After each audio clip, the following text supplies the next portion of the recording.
Hello everyone, I am Ibadur Rahman and in this video I am going to explain chapter 14, chapter named Circle of class 10th Mathematics. So let's start the video from some basic concept related to the circle. First, cyclic quadrilateral. What mean of cyclic quadrilateral?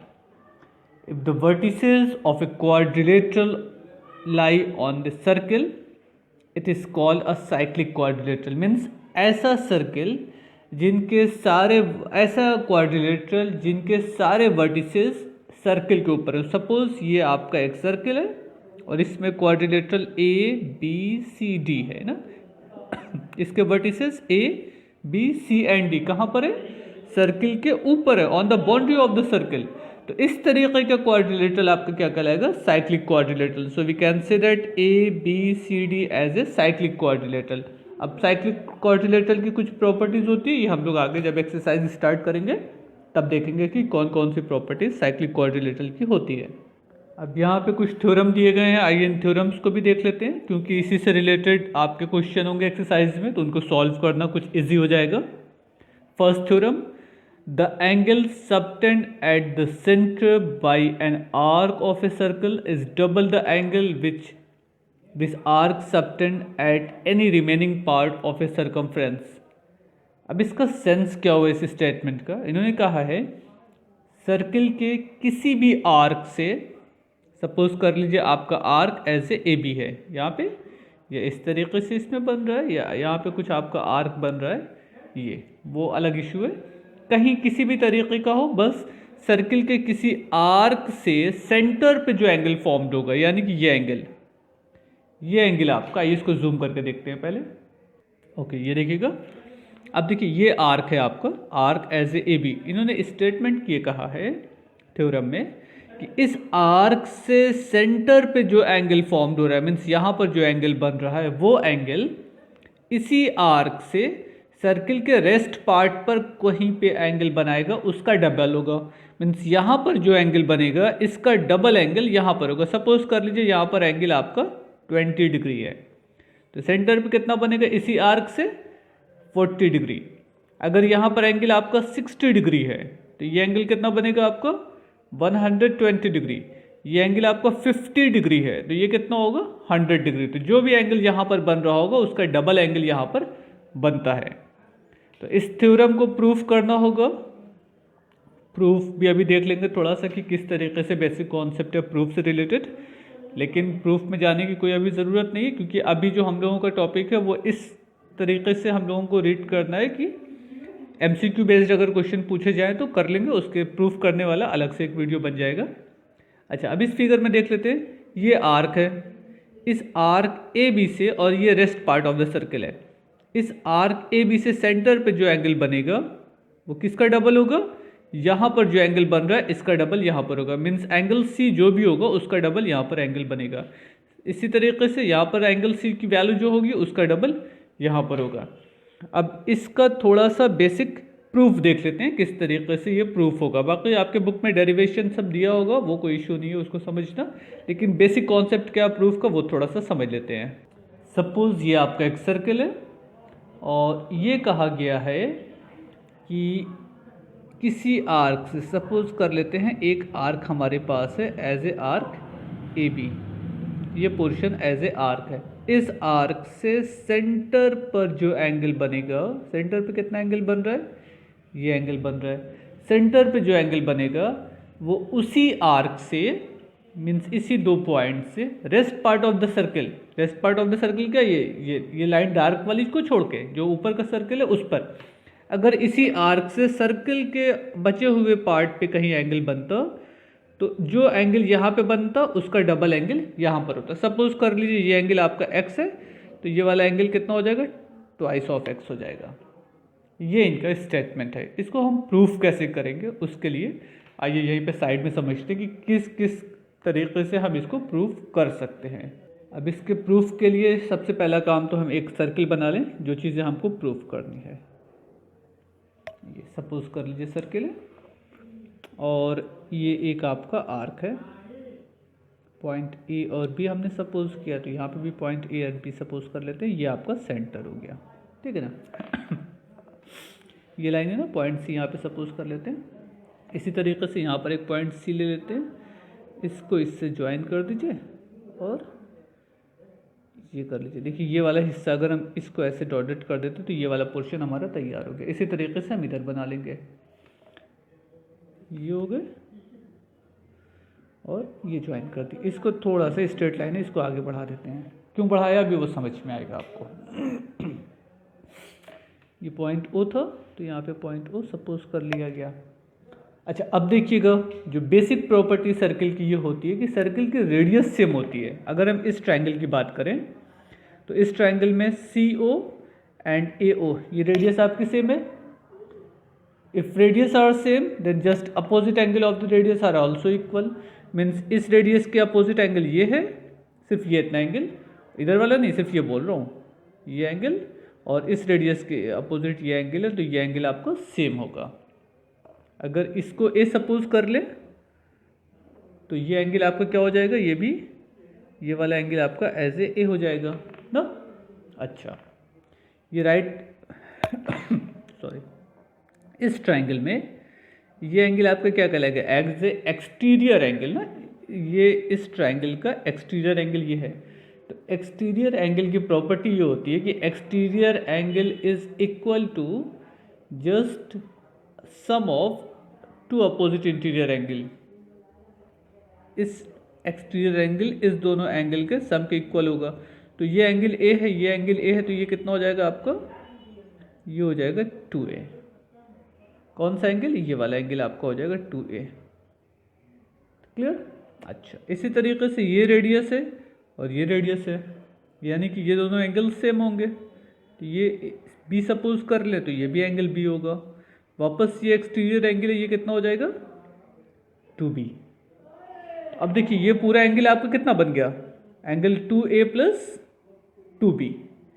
ये पूरा angle हो गया 2a plus 2b है, twice of a plus b। और यहाँ पर कितना angle बन गया, एंगल a प्लस b। तो ये हो गया ना, इस एंगल का डबल बना यहाँ पर। तो इसी तरीके से हम इसको x को बाई पार्ट कर लेंगे, x1 x2 कर लेंगे। यहाँ पे x1 बनेगा, यहाँ पे x2 बनेगा, और यहाँ पर हमको twice of x1 plus x2 मिल जाएगा। तो बेसिक कॉन्सेप्ट प्रूफ करने का यही है। आप इसको अल्फ़ाबेटिकल ऑर्डर में करना चाहिए। In triangle A O C O A O C R radius, so just opposite angle और same by exterior angle property. ये angle sum of this two angle होगा। उसके बाद इस ट्रायंगल में आ जाएंगे, फिर ऐड करेंगे, सारी चीज़ें। कॉन्सेप्ट वही है। मतलब मेन मोटी मोटी बात क्या है कि आपको सबसे पहला काम ये समझना है कि रेडियस सेम है तो अपोजिट एंगल सेम होगा। अपोजिट एंगल सेम है तो exterior angle just opposite of sum of two opposite angle. Same as in this triangle exterior angle is equal to the B and B is equal to 2b। तो ये centre पे angle कितना बन रहा है, 2a plus 2b है, twice of a plus b हो गया ना, इस एंगल का जस्ट डबल। तो ये कॉन्सेप्ट है फर्स्ट थ्योरम का। अच्छा इस क्वेश्चन इसी तरीके से मान लीजिए इस पे आपसे कोई क्वेश्चन पूछ लिया जाता है। सपोज कर लीजिए ये एक सर्कल है और आपसे कह दिया गया कि इस सेंटर पे एंगल कितना बनेगा अगर यहाँ का एंगल आपका 40 डिग्री है। तो अभी हम लोगों ने एक प्रॉपर्टी देखी है कि सेम आर्क से सेंटर पे जो एंगल बनता है वो rest part of the circle का डबल होता है। Angle formed at the rest part of the circle is इसका डबल होगा। तो 40 डिग्री है तो ये कितना हो जाएगा, just double of 40 is equal to ये एंगल कितना हो जाएगा 80 डिग्री। इसका रिवर्स क्या होगा, अगर यहाँ पर 80 है तो हाफ एंगल यहाँ पर होगा। 80 का हाफ करेंगे तो 40 आ जाएगा और 40 का डबल करेंगे तो 80 हो जाएगा। एक क्वेश्चन ये बन गए। अच्छा एक बहुत अच्छी सी प्रॉपर्टी है, ये समझिएगा। ये क्वेश्चन आपको खुद सर्च करना होगा क्वेश्चन में सोल्यूशन इसका। अक्सर कह देता है सेमी सर्कल का एंगल कितना होगा। तो semi circle mean just half of the circle. अगर ये हाफ ऑफ द सर्कल है तो ये कितना हो जाएगा आपका एज ए डायमीटर। अब देखिए पॉइंट ए और पॉइंट बी से यहाँ पे कितना एंगल बन रहा है, स्ट्रेट लाइन होती है ना डायमीटर। तो ये एंगल कितना बनेगा 180 डिग्री। और इस सेमी सर्कल को कहीं पे भी हम ज्वाइन कर दें तो जैसे 80 का हाफ हुआ था 40 डिग्री, उसी तरीके से 180 का हाफ यहाँ पे भी 180 होगा। इस 180 का हाफ हो जाएगा 90 डिग्री। इसको समझिएगा, इस 180 का हाफ 90 डिग्री है, 90 का डबल 180 डिग्री। तो सेमी सर्कल में कहीं पे भी ट्रायंगल फॉर्म्ड होगा तो उसका एक एंगल आपका 90 डिग्री होगा। इसी तरीके से यहाँ पे 90 डिग्री है, यहाँ पे भी 90 होगा। हम यहाँ पे बना दें तो ये भी एंगल आपका 90 डिग्री होगा। क्लियर, एक प्रॉपर्टी ये हो गई, एक थ्योरम ये हो गया। अच्छा, एक थ्योरम और है आपका कि अगर से किसी भी सर्किल के सेम आर्क से, सपोज कर लें ये आर्क है आपका A and B as a arc, A B as a arc, same arc से rest part of the circle में जहाँ जहाँ पर भी एंगल बनते हैं वो सारे एंगल आपके सेम होंगे, ये एंगल और ये एंगल आपका सेम होगा। इसी तरीके से यहाँ पे बनेगा तो ये एंगल, ये एंगल, ये एंगल सब सेम होगा। तो rest part of the circle में जहाँ पर भी एंगल बनेंगे वो सब सेम होंगे। लेकिन इस पे एक वर्ड ध्यान दीजिएगा, rest part of the circle है, मतलब इस आर्क से इसको छोड़ के, इस पोर्शन को छोड़ के कहीं एंगल बनेगा तब वो इक्वल होगा। अगर इस यहाँ पे बनेगा तो वो गलत बात हो जाएगी, वो स्टेटमेंट नहीं कह रहा है आपसे। किसी भी आर्क, सर्किल के आर्क से उसके rest part of the circle पर अगर एंगल बनता है तो वो सारे एंगल क्या होंगे, सेम होंगे। मीन्स यहाँ पे 30 डिग्री बनेगा तो ये भी 30 होगा, ये भी 30 होगा, ये भी 30 होगा, ये भी 30 होगा, ये भी 30 होगा। ठीक है, ये दो हो गई प्रॉपर्टीज आपकी।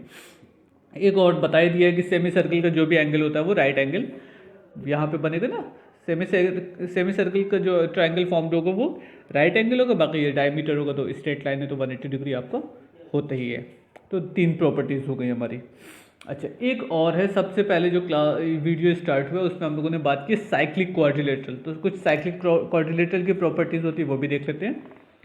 सपोज कर लीजिए साइक्लिक क्वाड्रिलेटरल का मतलब हो गया ऐसा क्वाड्रिलेटरल जिसके सारे वर्टिसेस कहाँ पर हो, on the boundary of the circle हो, ये B C and D, A B C D. तो साइक्लिक क्वाड्रिलेटरल की एक प्रॉपर्टी तो ये है कि सारे वर्टिसेस कहाँ होने चाहिए, सर्किल की बाउंड्री पर होने चाहिए। ना तो ये A B C D circle के अंदर आएगा ना तो सर्किल के बाहर जाएगा, just on the boundary of the circle. और एक प्रॉपर्टी ये होती है कि जस्ट अपोजिट एंगल का sum, means angle A and angle C, इन दोनों को ऐड करने पर क्या होगा, angle A plus angle C is equal to 180 degree. Same as here, ये एंगल कह दें और ये एंगल कह दें, means angle B plus angle D is equal to 180 degree. तो ये साइक्लिक क्वाड्रिलेटरल की ये प्रॉपर्टीज बहुत इंपॉर्टेंट है कि sum of two opposite angle of a cyclic quadrilateral is equal to 180 degree. Opposite angle को ऐड करने पर कितना मिलता है, 180 डिग्री मिलेगा। लेकिन ये सिर्फ और सिर्फ साइक्लिक क्वाड्रिलेटरल की बात हो रही है, और कहीं ना ऐसा ऐड कर दीजिएगा। अच्छा, अगर से सपोज कर लीजिए हम साइक्लिक क्वाड्रिलेटरल की एक साइड को बढ़ा दें ऐसे, तो ये एंगल आपका क्या कहलाएगा, एज ए एक्सटीरियर एंगल कहलाएगा ना। तो अब ये एक्सटीरियर एंगल किसके इक्वल होगा, जस्ट अपोजिट एंगल के इक्वल होगा। ऐसा क्यों, ये समझ लेते हैं। Suppose angle B plus D is equal to, angle B plus D is equal to ये लिखा है ना 180 डिग्री। अगर ये एंगल आपका ए है तो ये वाला कितना होगा, बी मान लेते हैं, या इसको डी कर ले, D and B is equal to 180 degree. तो अगर ये इसको कर लेते हैं एक्सटीरियर एंगल का ई, बी प्लस डी 180 डिग्री होगा, एंड बी प्लस ई ये भी 180 डिग्री होगा क्योंकि स्ट्रेट लाइन है। तो अगर से angle B and angle D का sum 180 degree and angle B plus angle E का सम 180 डिग्री, तो हम ये कह सकते हैं ना कि दोनों का सम अगर इक्वल है तो D is equal to angle E. B तो सेम है तो 100% angle D is equal to angle E होगा। तो ये एंगल और ये angle exterior angle just interior opposite angle के इक्वल होता है। ये दो प्रॉपर्टीज साइक्लिक क्वाड्रिलेटरल में आपको काम आएगी। इस पे हम लोग एक्सरसाइज के ज़्यादातर क्वेश्चन देखेंगे। क्लियर। अब ये आपकी एक्सरसाइज हो गई, एक्सरसाइज 14A। तो इस एक्सरसाइज की प्रॉब्लम को हम लोग नेक्स्ट वीडियो में डिस्कस करते हैं ताकि ये क्लियर हो जाए कि कौन कौन से क्वेश्चन आपके उन बेसिक थ्योरम पे अप्लाई हो सकते हैं। उनको सॉल्व करने की कोशिश करिएगा। बहुत इजी चैप्टर है, आसानी से लग जाएगा। और ये मान के चलिए कि आपके सेकेंड सेमेस्टर का जो एग्ज़ाम होगा उसमें MCQ बेस्ड क्वेश्चन के 100% सर्किल के क्वेश्चन MCQ बेस्ड में आएंगे, क्योंकि सर्किल से शॉर्ट क्वेश्चन बहुत ज़्यादा बन सकते हैं। इसलिए सर्किल इस चैप्टर को बिल्कुल स्किप मत करिएगा, इसको समझने की कोशिश करिए। 2 थ्योरम है, 3 थ्योरम है ज़्यादा से ज़्यादा, और उस पर आपके कम से कम 5 क्वेश्चन मिल जाएंगे। तो बेहतर है कि इस एक चैप्टर को पढ़ लिया जाए ज़्यादा अच्छे से, और क्वेश्चन जितना पॉसिबल हो उतना गेन किया जाए। Okay, so in next video we will start exercise 14A। Thank you everyone, bye.